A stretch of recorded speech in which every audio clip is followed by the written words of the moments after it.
Salut. Le tout Paris bien fagoté ne parle que de lui. Maxime Simoins est LA nouvelle sensation mode du moment. Nous sommes allés à la rencontre de ce jeune Parisien qui crée comme il respire. Un nom à suivre dès maintenant si vous voulez être à la page. J'ai fait la chambre syndicale donc il y a 4 ans, 5 ans. Et ensuite j'ai travaillé pour Jean-Paul Gaultier à l'accessoire, chez Dior à la broderie et ensuite chez Balenciaga aux imprimés, à l'inspiration. Voilà, c'était assez divers et assez enrichissant. Ça m'a permis justement de mieux identifier comment moi je pouvais concevoir ma maison.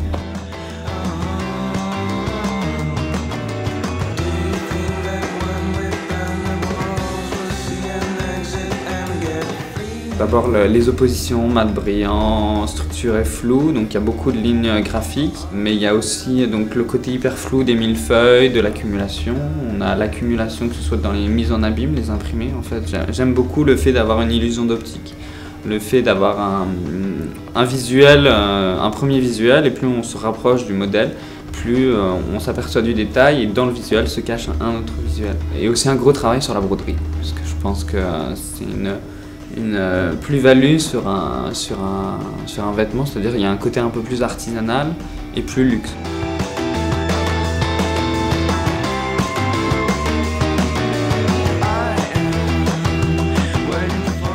J'aime beaucoup les années 20, donc tous les créateurs des années 20, c'est vraiment, ça me parle. Le côté hyper structuré de l'époque, mélangé à du flou, c'est vraiment quelque chose que j'affectionne. Il y a le côté un peu muglérien que j'aime beaucoup.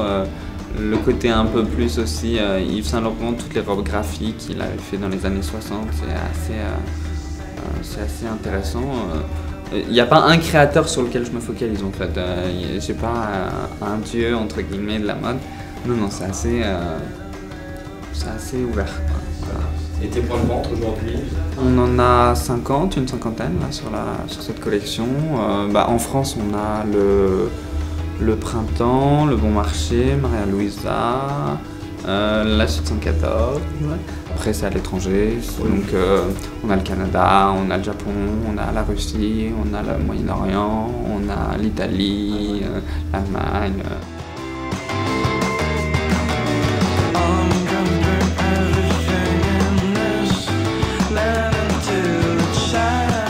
Pour cette collection en fait, le premier déclic, ça a été le film Coco avant Chanel. Tout le long de la collection, c'est un parcours sur différentes époques pour comprendre justement l'évolution du vêtement féminin et voir comment justement la femme a trouvé sa liberté à travers les époques. La première période, c'est les années 20 avec un peu plus, le côté un peu plus Charleston, donc un peu plus volume au niveau des hanches. Robe à franges, donc là où justement on a un parallèle toujours tout au long de la collection avec les papillons. Donc là c'est une aile de papillon qui grossit au maximum, zoomée, et chaque rang de perles est fait à la main justement par perle pour justement obtenir cet effet un peu plus net des lignes. Après on a le parallèle justement avec les années un peu plus 40-50, des pantalons de jupe, donc taille assez haute, et ensuite on passe aux années un peu plus 60, on va dire, un peu plus graphique avec les robes trapèzes, avec l'effet de broderie, ou encore même celle qui est là-bas, où on a justement la broderie qui vient de chaque côté, et un côté un peu plus années 20 là, qui est repris avec le petit boléro en renard. Là je me suis inspiré d'épaules militaires, mais donc on a ce côté épaulé des années 80 qui est assez récurrent sur plusieurs modèles de la collection. Ça c'est un jacquard qui a été fait justement exclusivement, c'est moi qui l'ai dessiné, après on l'a tissé, donc il y a un travail de développement derrière.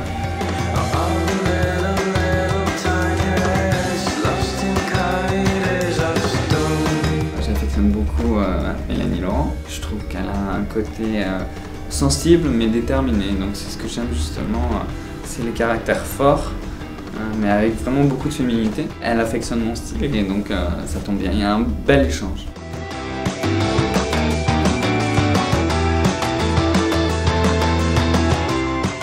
On est en train d'essayer de préparer le défilé, mais ça demande beaucoup d'investissement. Donc on va essayer pour le mois d'octobre. Donc ça c'est le projet le plus important.